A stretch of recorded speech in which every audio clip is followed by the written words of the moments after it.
Hello, my name is Putkonen. Thank you for joining me. Today I'm talking about be not attached to formlessness. Now this is a pit or trap that many people in non-duality can fall into. And I like that many Zen masters caution against this. They'll say do not get attached to form or formlessness. There's even a Korean Zen master that made a big deal of this when he had he had a bell and he rang it. And he goes, "What is this?" And if somebody said, "It's a bell," he would say, "No, that's attachment to name and form." And if somebody said, "It's void, it's emptiness," he'd go, "No, that's attachment to emptiness." You can't get attached to either form or formlessness.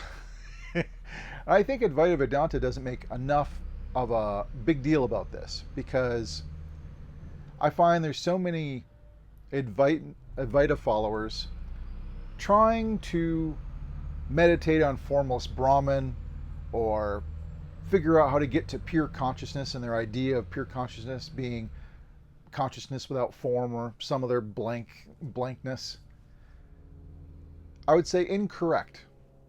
To be striving for a formlessness, that is not the goal.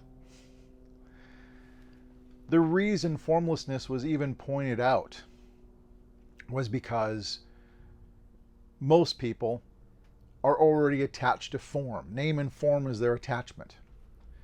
And so they were introduced to formlessness. And so Brahman was even said to be formless. It was just a pointer to point to, don't get so attached to form. The various forms are all Brahman. But then, because of that focus of, look to the formlessness, I find many contemporary Advaitins are attached to formlessness. They're striving for formlessness, and that isn't it. Brahman truly is neither form nor formlessness. How could he be one or the other? Brahman alone exists. There is no other.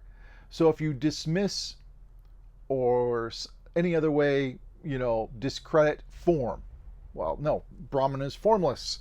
All this form is, what you're subtly implying is all form is not Brahman, which is not non-duality.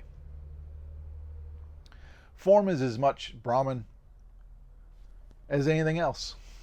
Anything that exists is Brahman. And form exists.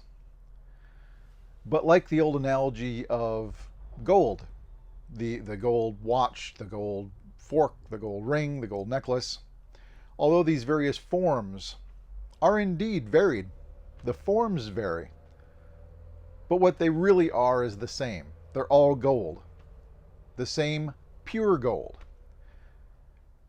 Just like they say pure consciousness. It's pure gold. Not that there's some special gold, but that it's pure. There's nothing else there. It's pure gold. Just like when they say it's pure consciousness.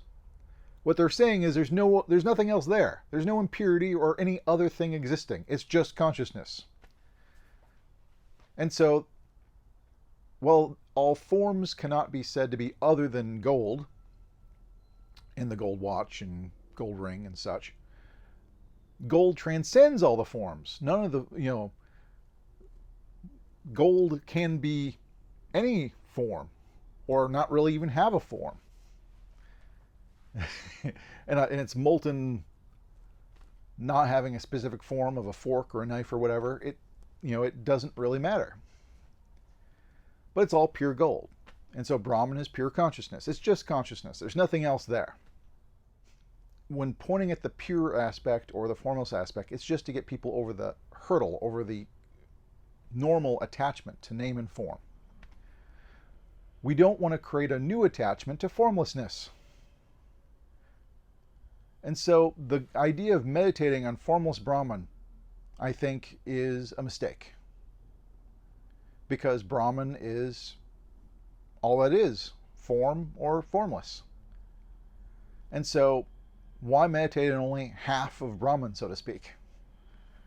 and just go, well, I'm only interested in formless Brahman. Well, that's only half a Brahman, because Brahman is also all form. If you're truly going after non-duality and realizing that which has no other, you have to accept form as part of the totality. Form exists. Form is also Brahman, as the knife and the ring are all gold. And so, yeah, this is the cautionary tale today, is do not focus so much on the formlessness or some pure abstract idea and a pureness of something outside of the world. This is it. This is Brahman. This is it. Wherever the eye looks, Brahman alone is seen, whether you know it or not. And so that is the gist of it. If you're going to meditate on anything, meditate on the existence of everything. Everything is Brahman. That which exists is Brahman. There's no other, there's no second. It's looking at in terms of energy even. It's a sea of energy, and some of the energy, it has temporary forms. But no form is other than the energy. E equals mc squared. All mass and matter is nothing but energy in the end. You have forms, which are energy, and a sea of energy. It's all energy. So whether there's a form or no form, it doesn't matter. It's energy either way. There's no empty space. There's no void. There's no such thing as nothingness. And so even the air here, which we would consider nothing, there's air here.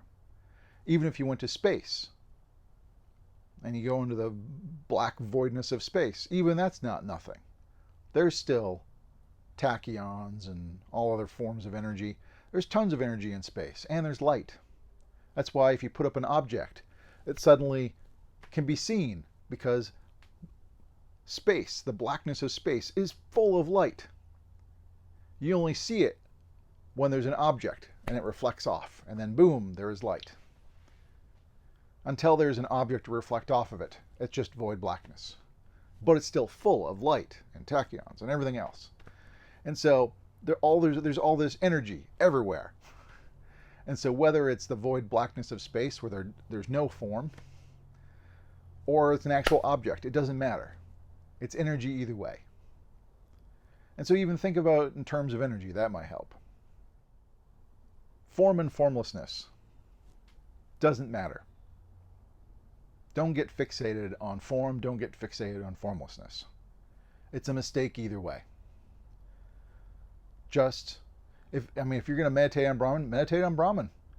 Don't pick some quality like formlessness. Because Brahman is without quality, without attribute. Brahman can't be just formless. And so if you're going to meditate on Brahman, meditate on all of Brahman. Anyways, if you got any questions, comments, please post below. Until next time, thank you much.